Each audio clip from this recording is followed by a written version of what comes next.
pinagpalit namin dun sa mamakain na ginagamit.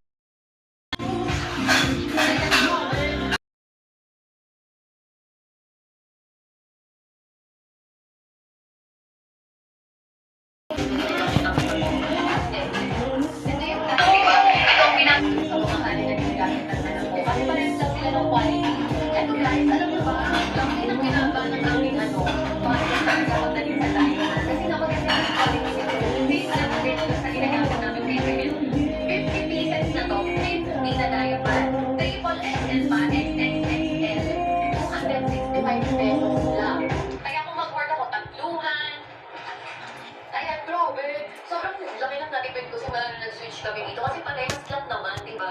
Ito ang pinapagana natin, be. Ako hindi ako basta-basta nagre-recommend dito lalo na ginagamit ng anak ko. Hindi. Ito yung diaper na pinagpalit namin dun sa mamakain na ginagamit ng anak ko. Kasi parehas lang sila ng quality.